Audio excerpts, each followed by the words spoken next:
이제 원자재 얘기 좀 나눠보겠습니다. 대신증권 리서치센터 최진영 연구위원 나와 계십니다. 안녕하세요. 안녕하십니까. 네, 원자재 가운데 요즘에 제일 많이 받는 질문 뭐가 있으세요?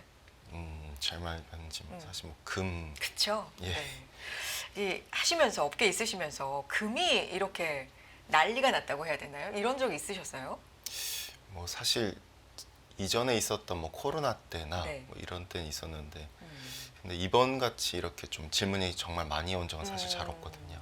그럼 가장 많이 받는 질문은 뭐 왜 올랐냐 이런 것보다는 지금이라도 사야 돼 뭐 이런 걸까요? 현장에서는?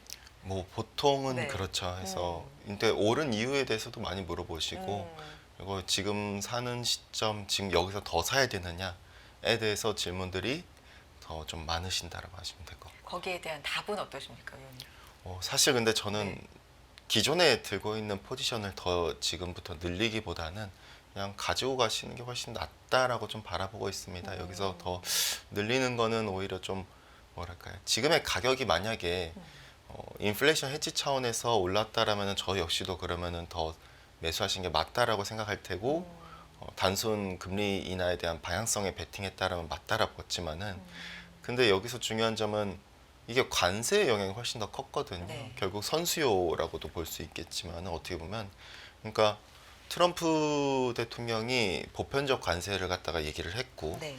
그러면은 기본적으로 미국 내에 있는 기업들이나 또는 펀드 회사들 같은 경우에는 금 현물을 갖다 대다수가 해외에 있는 보세 창고에다가 맡겨놓은 상태죠.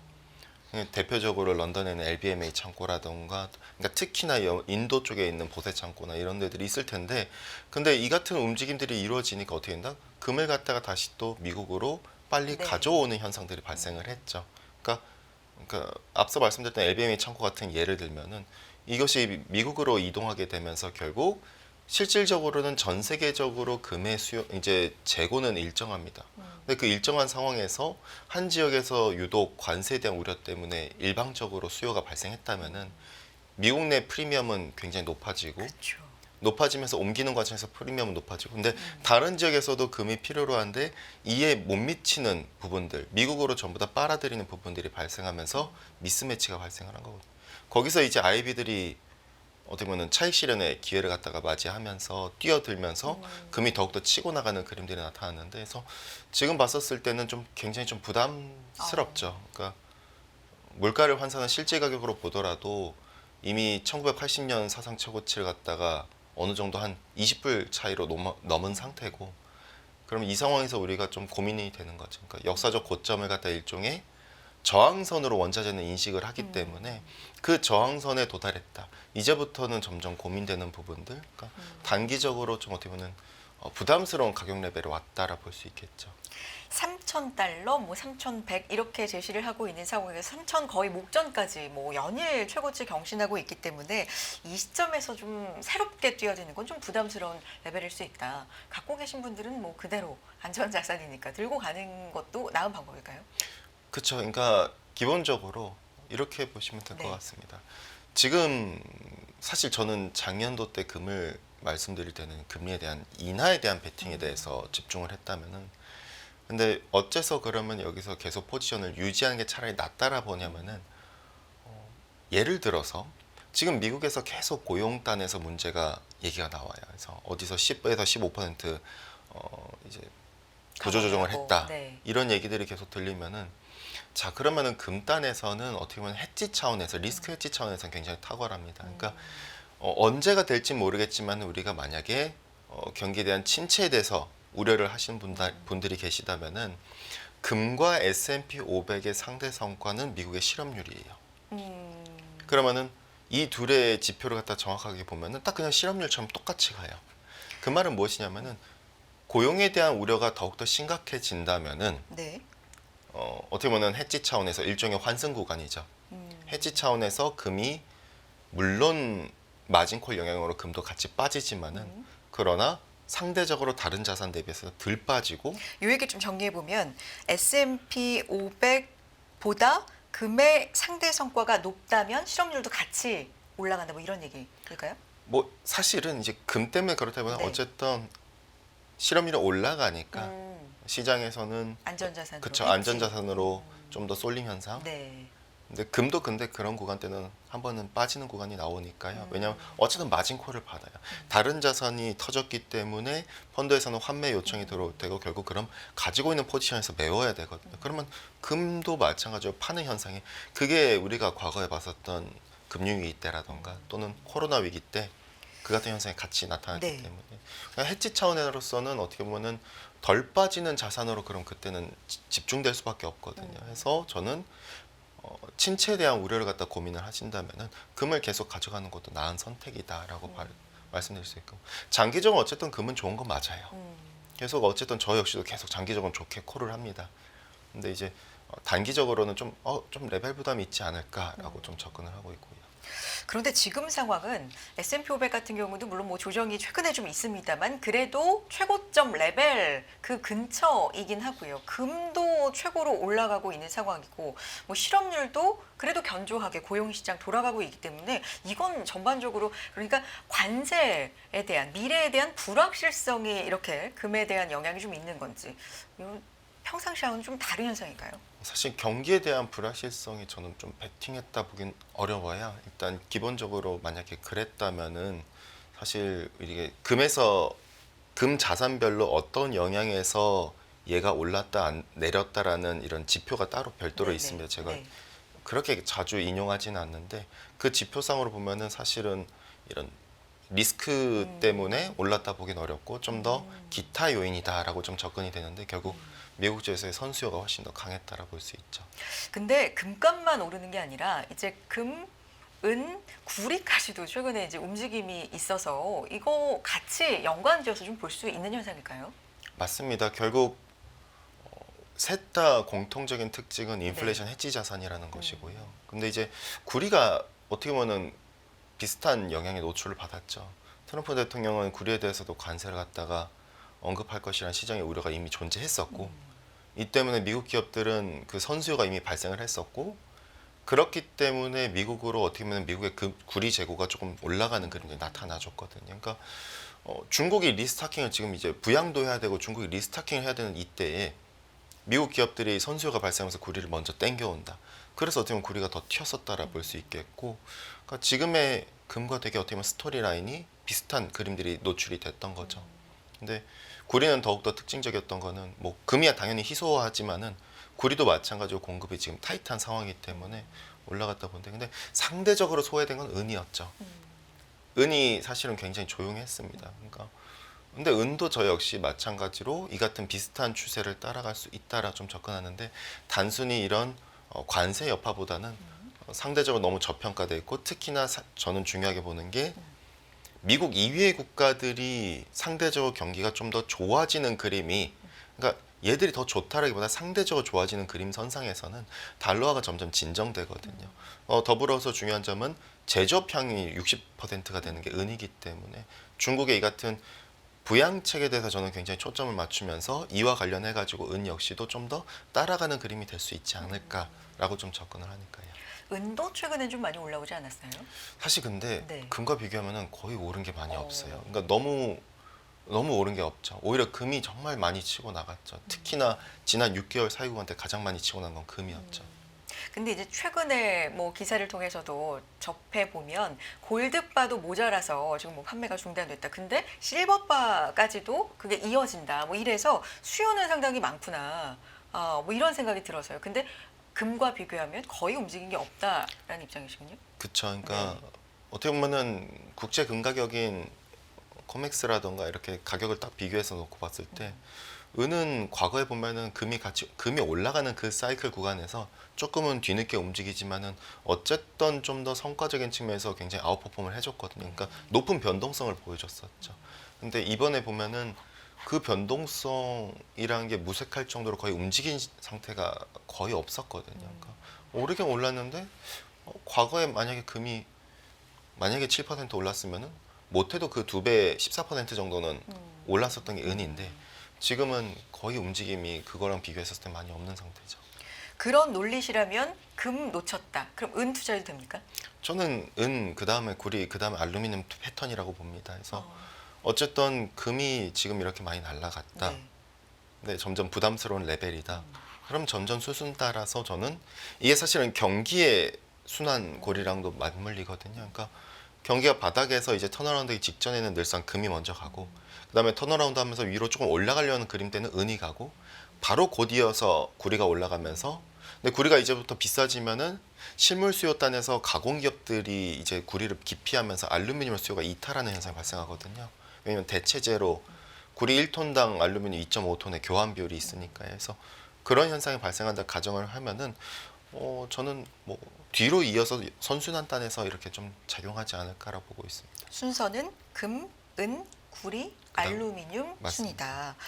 근데 은 같은 경우는 금에 비해서 이 변동성이 상당히 위아래로 좀 높낮이가 격하다라는 평가도 있더라고요. 이 부분은 어떻게 보십니까? 맞습니다. 네. 은 같은 경우에는 그럴 수밖에 없는 가장 네. 큰 원인이 첫 번째로는 당연히 금보다 덜 희소한 희소성 문제고 근데 특히나 두 번째로는 뭐냐면 결국 경기에 민감해요.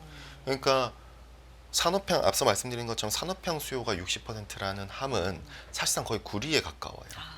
그렇기 때문에 100% 안전자산을 보기가 은은 어렵거든요.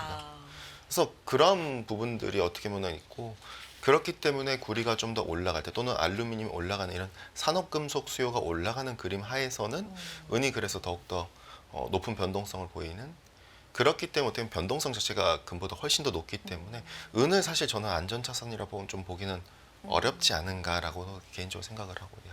그래도 금과 은을 뭐 비교해서 은의 금 대비한 투자 가치, 뭐 금은 비라고 하나요? 뭐 이런 것도 좀 시장에는 많이 보긴 하던데 금까지가 진짜 안전자산이고 그 밑에부터는 조금 안전자산으로서의 가치는 떨어진다는 말씀이시네요. 그렇죠. 어떻게 보면 그래서 예를 들어서 네. 구리와 금의 상대 성과를 전년 동기 대비 상승률로 그리면은 사실상 그냥 경기 동행 지수거든요. 그러니까 경기의 현재 위치예요. 그렇기 때문에 금의 성과가 점점 커졌다라는 것은 그만큼 경기가 좀 더 밑바닥 구간에 있다라는 것이고 이게 그러면은 금이 여기서부터 점점 상승 속도가 둔화되기 시작한다면은 그 다음부터 이제 경기의 회복에 대해서 우리가 네. 같이 좀 접근될 수 있겠죠. 구리 말씀해 주셨으니까 닥터코퍼라 그래가지고 굉장히 경기를 구리 가격을 보고도 우리가 예측을 하기도 하잖아요. 그리고 중국 수요도 상당히 좀 중요하게 보고 최근에는 이거 연관지어서 어떤 해석이 좀 나올 수 있어요? 저는 사실 작년 연말쯤에 네. LME 기준으로 한 8,800 정도 네. 낮아졌었을 때 구리 여전히 더 갈 수 있다라 계속 콜을 했습니다. 근데 이유는 간단해요. 지금이야 이제 트럼프의 선순환 이슈가 1월 달에 좀 세게 들어갔는데 관세 이슈 때문에. 근데 구리는 공급이 별로 없어요. 그러니까 저는 사실 뭐 에너지 전환, 전기차, 신재생 에너지, 데이터 센터 이게 말은 이쁜데 얘네들이 제대로 되려면 구리가 필요해요. 결국 순도가 높은 구리가 필요하거든요. 근데 광산들은 2012년 이후로 제대로 개발 투자를 한 적이 없어요. 네. 그러면 이게 실제로 공급으로 연결되기까지 시차가 10에서 15년이 걸립니다. 그럼 지금 구리가 계속 없다라는 이유, 즉 광산의 채굴량은 자꾸 칠레랑 남미 쪽에서 레코드 하이를 찍었다라 얘기를 하는데 이상하게 구리가 자꾸 없대요. 재련기업들이. 왜냐? 광산을 과거에 투자 안 했기 때문에 광석을 안에 있는 구리 함량이 계속 미달되는 거죠. 그러니 어떻다? 계속 생산성이 둔화되는 거죠. 채굴량은 많은데 과거에 1톤의 구리를 만들 때 50톤의 구리 강석이 필요했다면 지금은 190톤 가량이 필요합니다. 이 같은 문제에 봉착했다 보니 보다 에너지 전환이나 데이터 센터는 선진국이나 특히 가장 기술력이 높은 국가들이랑 사실 가능하게 그럼 돼버려요. 왜냐면 구리가 부족하니까요. 근데 그 상황에서 중국이 이제 부양체 갖다 저는 작년 5월과 7월부터 계속 중국의 부양체 세게 할 거다라고 콜을 한 게 정책 스탠스가 이미 얘기를 하고 있었고 트럼프가 온다? 그럼 중국이 그동안 순수출로 GDP 경기를 끌고 왔었는데 이제 더 이상 수출을 못 먹고 살게 돼요. 그럼 어떻게 한다? 지금 트럼프가 멕시코한테 중국산 너도 같이 관세 부과해라 라는 식 협박을 하고 있어요. 그러면은 중국을 이렇게 압박한다. 중국은 그러면 어떻게 한다? 순수출로 더 이상 경기를 못 끌고 가니 결과적으로 내수를 갖다 그러면 키울 수밖에 없는 그림이거든요. 그러니까 이렇게 봤었을 때 이번 1월달 지방정부 양해안보도 마찬가지입니다. 그러니까 중국이 이렇게 중국이 부양을 했었을 때 글로벌 44%의 구리 수요처가 결국 부양을 한다면은 구리에 딴에서 나쁘게 볼 이유가 무엇인가라고 네. 접근될 수 있거든요. 그러니까 중국은 이번 지방양해 통해서 첫 번째 소비, 두 번째 부동산 가격 상승, 세 번째 금리를 얘기를 해요. 네. 소비단에선 이구환신을 계속 강조를 하고 있고요. 그럼 이와 관련된 주택 관련 내구재 소비도 일으키겠다라는 거고 전자기기 제품까지도 이번에 보조금 지급을 확대했고 뭐 일정 부분 성공도 했어요. 맞습니다. 이구환 씨는. 네. 그래서 이구환 씨는 작년도에 1,550억 위안 보조금을 줬는데 올해 일단 1차적으로 810억 위안 줬는데 지금 자신에서는 못해도 3천억에서 이번에 6천억까지도 중앙정부 양해인 3월 5일날 전인대에서 발표가 되지 않겠느냐 얘기가 나와요. 자, 그럼 우리가 봤었을 때 중국은 점점 수세에 몰리고 있기 때문에 중국은 더 강한 드라이브를 걸 게 뻔하고 그렇게 본다면은 상대적으로 미국의 캐펙스 투자가 조금 지연되는 상황에서 중국이나 또는 유럽 쪽 같은 경우에는 러우 전쟁 종식에 대한 그 기대감이 형성되면서 그럼 달러가 점점 진정되는 네. 수순을 밟아가지 않겠는가? 이렇게 보면 위안화도 마찬가지로 미분양 문제가 점점 조금씩 진정되고 있기 때문에 이걸 위안화가 5개월 후행하거든요. 그럼 위안화도 점점 개선되면은 위안화를 프럭시로 삼는 게 바로 또 구리기 때문에 네. 또는 원화일 수도 있겠고요. 그러면은 구리도 좀 더 개선되는 어. 방향. 그래서 구리단에서는 이렇게 수급적인 측면을 봤었을 때 나쁜 그림 절대 아니다. 근데 이제 구리가 너무 비싸지면 저희 이제 실물 기업 고객분들께서는 결국 알루미늄으로 점점 이동할 수밖에 없죠. 그 다음. 예. 네. 알겠습니다. 최진영 연구위원님은 이제 저희 방송 통해서 가끔씩 나오셔서 이제 좋은 말씀 해주시면서 저희가 애칭으로 뭐 라니냐최, 코코아최 이렇게 불러드리기도 했습니다. 그만큼 라니냐라든가 뭐 코코아, 커피 등의 연성 원자재 뭐 이쪽에 이제 상승을 또 정확하게 예측하기도 하셨고요. 그런 의미에서 라니냐 상황은 어떻고 곡물 원자재 쪽은 어떤지 이 부분도 한번 짚어볼까요? 예, 라니냐는 네. 물론 작년에 제가 예상보다 너무 늦게 왔어요. 그래서 원래 23년도 말 때 예상하기로는 라니냐 6월에서 8월 달에 올 줄 알았던 게 해수면 온도 전망치가 수정되면서 실질적으로는 10월 달에 와버렸거든요. 그러니까 되게 늦게 왔죠. 네. 근데 늦게 왔기 때문에 그러면 잔존 기간도 더 길어질 수 있다라고도 저는 좀 생각을 합니다. 그래서 지금 라니냐가 이미 있는 상태예요. 그래서 북극 한파 때문에 트럼프 대통령 취임식도 처음으로 실내에서 할 정도로 그 때문에 가스는 저는 작년 초 때 1.5불일 때 계속 6불을 외쳤는데 지금도 계속 가스는 불붙은 것 마냥 올라갔잖아요. 근데 중요한 점은 그럼 곡물을 여기서 우리가 좀 접근해서 볼 때 곡물도 영향을 받아요. 가스처럼. 근데 단지 가스는 난방수요라면 곡물은 좀 뒤늦게 영향을 받거든요. 그러니까 왜냐면은 다른 원자재들과 다르게 파종을 하고 씨를 뿌리는 기간이 있고 수확하는 기간이 있습니다. 그러면은 이게 육성 기간이 따로 있고요. 그럼 여기서 작년 10월 달에 라니냐가 왔다. 그럼 미국 남반구는 작년 그맘때에 파종을 했어요. 북반구도 비슷한 그맘때에 파종을 했습니다.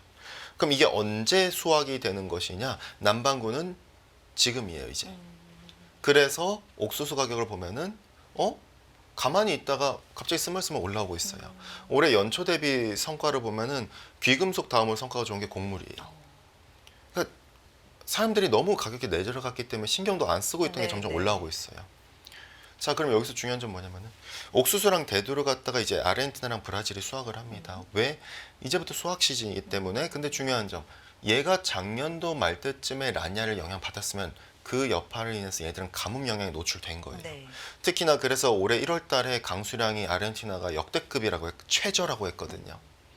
그러니 자꾸 갑자기 지난달부터 이달에도 그렇고 미국의 USDA나 그다음에 아르헨티나의 로사리오라던가 내지는 IGC 같은 데에서 자꾸 남미의 생산 가이던스 하향 조정이에요. 오늘도 보니까 브라질 쪽에서 또 하향 조정했다라고요. 그럼 이게 무엇이다? 지금 앞으로 수확될 물량이 안 좋다라는 거예요. 그럼 가격은 더 회복되는 게 있다는 건데. 올라갈 수 있다. 네. 그렇죠. 중요한 점은 이게 연쇄적인 거예요. 왜냐? 작년 말 때 미국은 겨울미를 파종을 했어요. 그때 라니냐예요. 그럼 이제 북반구도 수확을 7월 달에 할 텐데 이게 언제 반영된다? 5월 달쯤이에요. 월물별로 보면. 그럼 그때 또 올라가게 되는 거예요. 자, 그러고 또 얘네들은 7월에 또 파종을 해, 북반구는. 근데 이게 언제 수확되느냐? 한 10월경쯤에 수확된다 가정하면은 또 이게 바톤 터치해서 또 올라가는 그림이 발생하는 겁니다. 그래서 이게 계속 연쇄적이기 때문에, 그러니까 농산물은 결국 굉장히 뒤늦게 반영을 하거든요, 이 우려를. 그렇기 때문에 뭐 마찬가지로 좀 더 뒤이어서 올해 연말 때쯤에 이제 가스 때문에 비료 연결되고 비료가 곡물로 연결되는 그림이 또 나오겠죠. 근데 그 이전에는 지금은 작년에 파종했었을 때 라니아가 뒤늦게 온 그 여파를 가뭄을 지금 반영 중이고 앞으로 더 반영할 놈이 남았다라 본다면은 곡물 역시도 위로 올라가는 대신 좀 다른 애보다 느리지만은 조금씩 천천히 계속 올라가는 그림을 봐야 되지 않을까라 보고 있고요. 최근에 귀금속 다음이 상승률이 곡물이었군요. 예. 네. 국제 유가 얘기로 좀 넘어가겠습니다. 최근에 레벨 자체, 수준 자체에 대한 평가 일단 듣고 좀 시작해야 될 것 같아요. 어떤 수준입니까? 지금 사실 어제 뭐 런던에서도 무슨 에너지 포럼 같은 데에서 네. 이제 그 애널리스트 대상으로 서베이를 했어요. 대다수가 유가가 굉장히 안 좋을 거다. 브렌트 기준으로 제가 그 정확히 기억이 안 나는데 그 차트에 보니까 서베이를 했는데 한 65불에서 75불 사이일 것이다. 안 좋을 거다라는 건 하락할 것이다. 그죠? 그러니까 굉장히 좀 네. 배어하게 많이 바라보고 네. 작년 연말에도 사실 대다수의 아이비들이 유가에 대해서 굉장히 좀 배어하게 바라봤어요.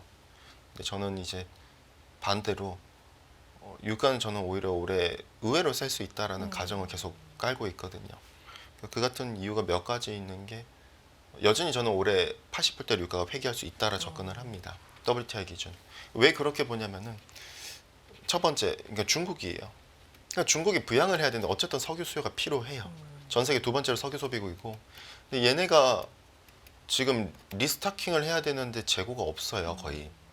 얘네 원유 재고가 과거 5년 레인지 하회에 있어요. 왜냐, 전년도랑 재작년에 원체 내수가 안 좋았기 때문에 물론 내수를 신경 많이 안 썼죠, 정부가. 오히려 AI나 첨단 산업에 집중했어요. 근데 이번 지방정부 양해를 들여다보면은 정책 우선순위가 올해 같은 경우에는 기술 첨단화나 이런 쪽보다는 내수 확대에 집중이 됐어요. 그러면은 올해 있어서의 내수 확대라 본다면은 그러면은 이쪽에서의 석유에 대한 수요가 좀 더 올라갈 수 있겠구나. 시장에선 작년에 중국의 내수가 붕괴될 거라는 우려가 훨씬 더 집중이 네. 많이 됐어요. 오히려 미국만 좋을 거야라는 게 중론이었죠. 네. 근데 저희 하우스 같은 경우는 아니다. 올해 3분기까지는 최소 못해도 논US가 상대적으로 좋을 수 있고 중국이 부양할 수 있고 미국은 상대적으로 좀 쉬어가는 구간일 수 있고 달러화는 좀 더 진정되는 구간이 있다 보면은 유가는 저는 그럼 좀 더 올라가는 방향인데 근데 중요한 점 근데 트럼프가 오잖아 네. 라는 게 집중이 됐어요. 그러니까 트럼프가 오면은 공급을 늘리지 않겠는가. 그 이유가 첫 번째 드릴 베비 드릴이에요. 네. 근데 저는 그런 말씀을 드려요. 엑스모빌 CEO도 얘기한 것처럼 지금 유전 개발과 가스전 개발 들어가면 공급은 언제 나오느냐? 내년이에요. 근데 원자재는 경기 동행 내지 후행 자산입니다. 그럼 뭐다? 내년에 반영을 하는 거예요. 네. 그래서 댈러스는 서베이에서도 트럼프가 오면은 투자 늘어날 거다라고는 하는데 근데 그 투자가 공급이 되는 건 결국 내년인 거예요. 근데 트럼프 대통령도 이거 모를 리가 없어요. 저분이 왜냐면 도지만 하더라도 저분들 평균 IQ가 180대인데 근데 여기서 중요한 점은 그러면은 트럼프가 두 번째는 저는 트럼프 대통령이 지금 러우 전쟁 관련해서 또 휴전을 얘기를 하죠. 그러면은 유가 내려갈 수 있지 않겠나 제재가 해제되면서 여기서 중요한 점은 러시아의 원유 수출량이 줄어든 적이 있었느냐 전쟁 이후로 없었거든요. 우회에서 전부 어디로 들어갔다? 중국과 인도로 다 들어갔어요. 특히 인도로.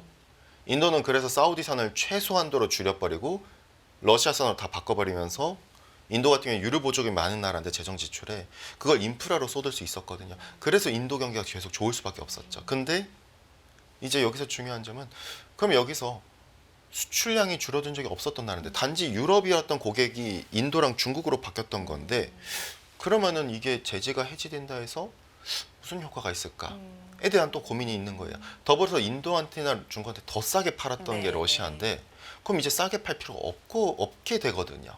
그러면 올라갈 오히려 저는 좀 의미가 그럴 있다. 가능성이 있지 않을까 보고 그리고 세 번째는 제가 트럼프 대통령 입장에서 생각을 해봤어요. 네. 내가 트럼프라면은 올해 유가를 낮추는 게 나을까 내년에 유가를 낮추는 게 더 나은 선택일까 그래서 정무적 판단을 해봤어요. 네. 트럼프는 이제 단임 대통령이에요. 왜냐하면은 연임을 할 수가 없어요. 네네. 물론 공화당 하원 의원들이 결의해서 연임을 하도록 개헌을 하려고 하는데 사실상 이번이 마지막이다. 그렇죠. 일단 현재로서 네. 팩트만 놓고 네. 보면은 이번이 마지막이죠. 네. 그럼 어떻게 한다? 내년 11월 중간 선거 있는데 그거 지면은 레임덕이에요. 그대로 2년 동안 아무것도 할 수 없는 식물 대통령으로 돼버려요. 그럼 여기서 중요한 점은 무조건 이겨야 돼요. 어떻게? 결과적으로 유가빨 물가를 낮춰야 돼요. 두 번째 고용이 창출돼야 돼요. 그러니까 물가를 낮추겠다는 가장 큰 뭘로 낮출 건데 에너지잖아요. 이거를 내년에 쓸 것이다. 그렇죠. 아. 그리고 올해 쓰면 자기한테 득되는 게 뭐냐 이거죠. 제가 볼 때는 그럼 철저히 내년에 포커스가 돼 있고, 그러니까 러시아에 대한 제재가 그리고 풀린다 하더라도 그러니까 어쨌든 러시아도 영향을 받긴 하죠. 왜냐하면 1월 10일부로 바이든에 의해서 규제가 강화되면서 러시아 함대 60%가 지금 활동량이 갑자기 사라졌어요. 그럼 뭐가 이게 비밀리에 움직이는지는 잘 모르겠지만은 어쨌든 근데 트럼프 대통령은 이란도 그렇고 러시아도 그렇고 제재에 대해서 해제하던가 유예를 갖다가 내년에 쓰지 않을까, 그럼 그 카드를. 마치 2018년도 때 중간 선거 앞두고 트럼프 대통령이 당시에 사우디한테 증산을 요구를 해요. 오펙의 당시에 반대에도 불구하고 사우디가 독단적으로 증산을 결정을 하고, 당시 이란에 대해서 트럼프 대통령이 핵합의 탈퇴하면서 제재한다 했거든요. 근데 돌연 중간 선거를 앞두고 이 제재를 갖다가 유예 기간을 늘려버려요. 한국이나 일본이나 인도 같이 우리의 동맹들이 여전히 이란산을 쓰고 있다. 그래서 우리는 이들이 좀 더 조달 루트를 바꾸는데 시간을 줄 수 있도록 유예 기간을 갖다 더 줘버려요. 그러면서 또 돌연 러시아에 대해서 당시 문우신 장관이 원래 스위프트 배제하겠다는 얘기를 했었어요. 청문회에서. 근데 갑자기 안 하겠다 얘기를 말을 바꿔버려요. 그러면서 유가가 80불대 유가가 50불대가 추락을 하거든요. 네. 자, 그러면은 이분은 정확하게 정무적 판단을 하고 있다라 저는 봐요. 이게 정상이거든요, 사실은. 또 그리고 지금 그 카드를 쓸 것인가?